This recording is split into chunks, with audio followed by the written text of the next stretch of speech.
Merawat tradisi dan menjaga generasi cinta budaya di masa kini menjadi hal yang perlu untuk dilakukan secara masif.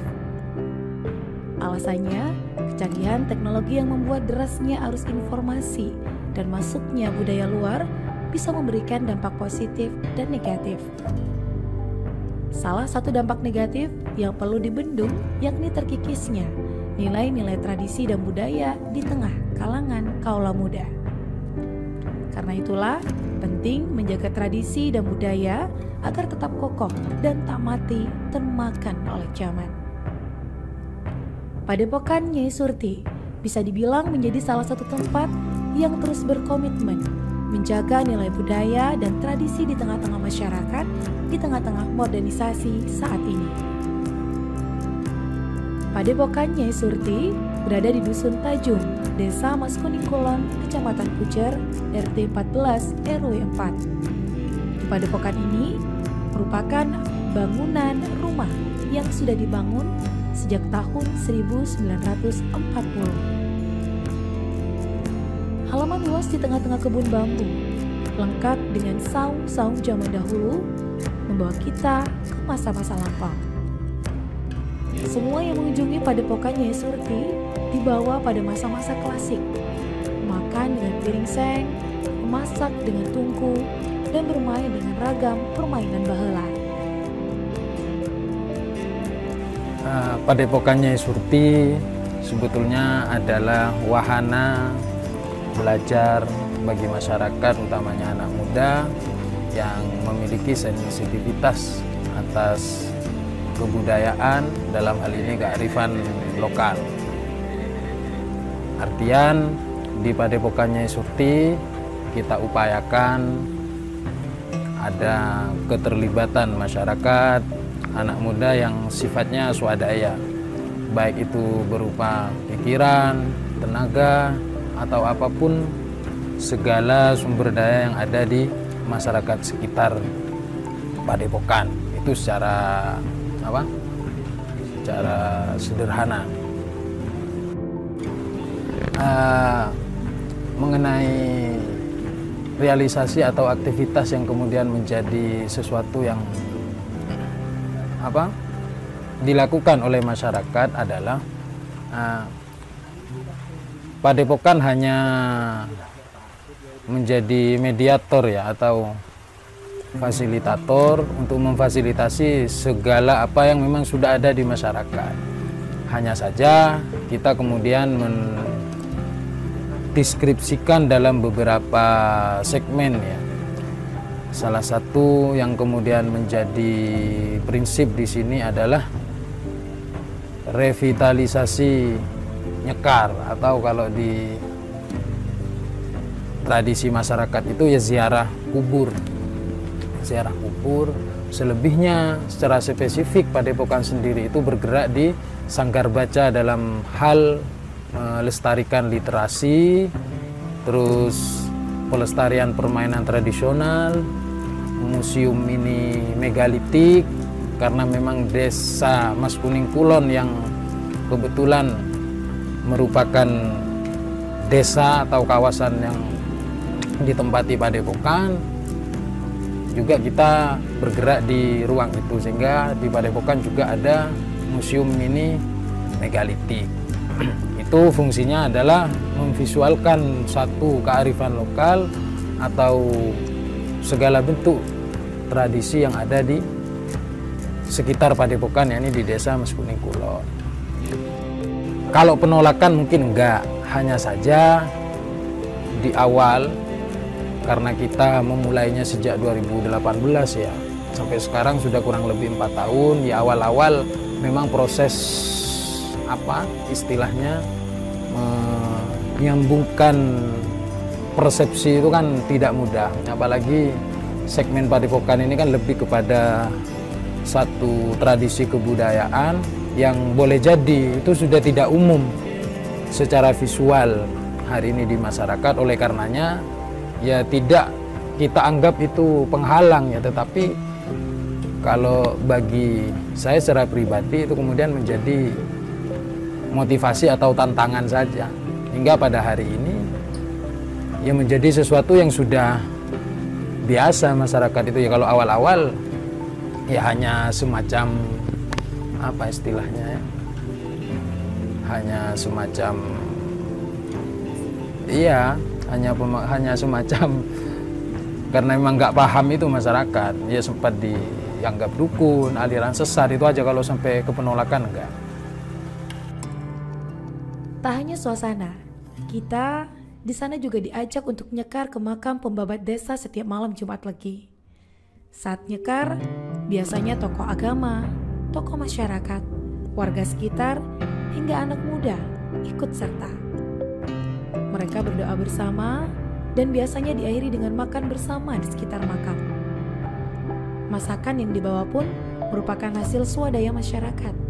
Ada yang membawa lauknya, ada juga yang membawa nasi, serta lain-lain. Padepokan ini saya memulainya persisnya itu 21 April 2018. Jadi sekarang itu sudah 4 tahun lebih ya. Ya tentu berjalannya bertahap karena memang ini sifatnya swadaya, ya secara khusus mandiri ya.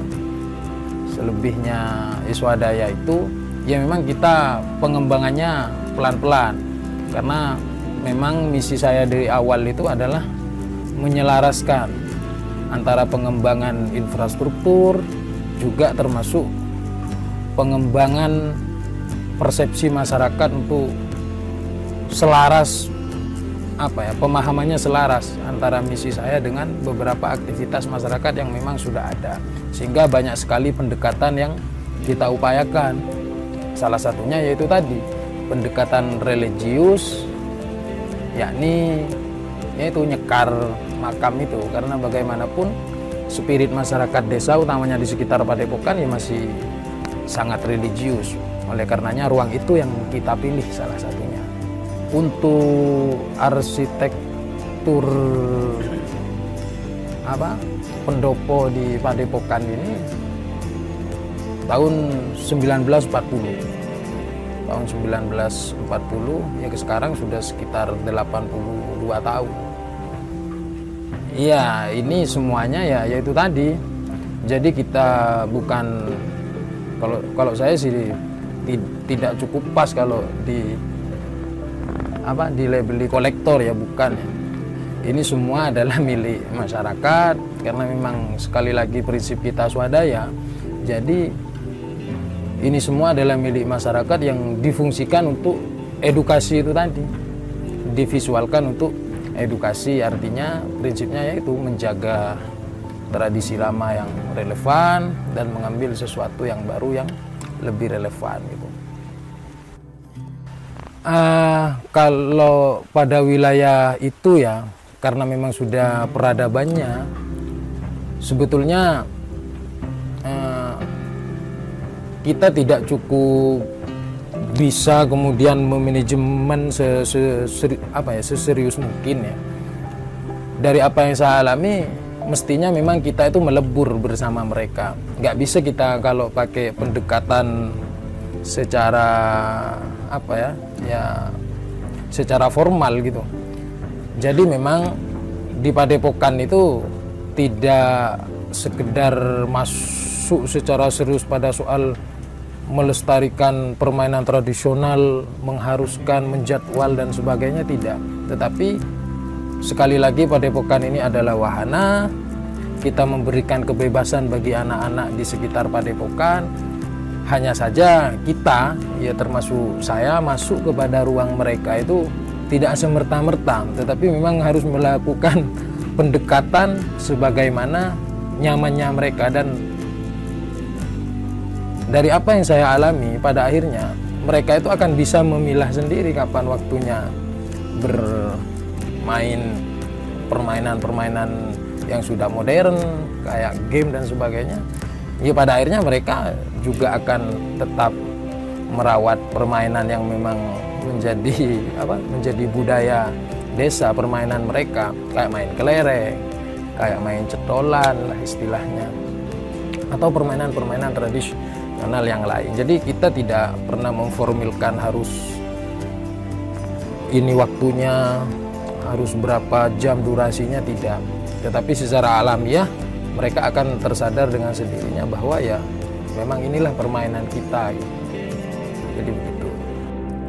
Sesekali, masyarakat sekitar diajak pula untuk turut menjaga potensi cagar budaya berupa batu megalitik dalam museum megalitik. Pernah, masyarakat juga diajak untuk menggelar upacara di sekitar batu megalitik. Diajak juga secara berkala membersihkan rumput sekitar batu megalitik. Masyarakat tak pernah menolak, bahkan ikut senang. Afifi, selaku pemilik padepokan Nyai Surti, seringkali menyelipkan edukasi seputar megalitik pada kalangan anak muda.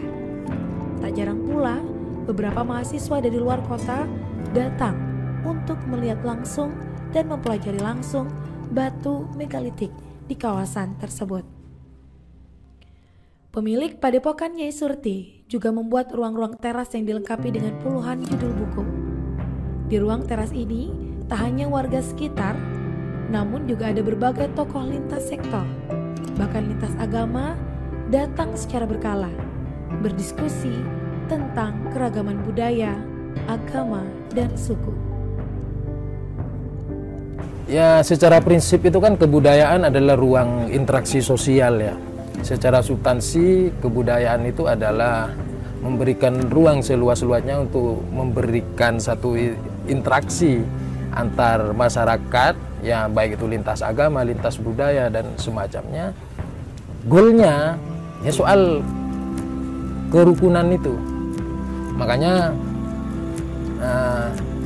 di setiap kesempatan sering saya singgung bahwa rukun itu adalah wilayahnya hati, sementara kompak itu ya wilayah fisik kita. Kadang kita hanya kumpul tapi nggak rukun. Jadi rukun itu adalah wilayah hati. Ya, goal kebudayaan itu sebetulnya rukunnya itu. Kalau hanya kompak, ya kita kumpul begini ini ngobrol, ya kita kompak. Nah, ending kebudayaan yang kemudian menjadi misi saya itu kan pintunya lewat kebudayaan. Yang berinteraksi itu dari segala macam, baik itu lintas agama, itu tadi, lintas budaya, ya pokoknya lintas, segala lintas lah, kira-kira begitu.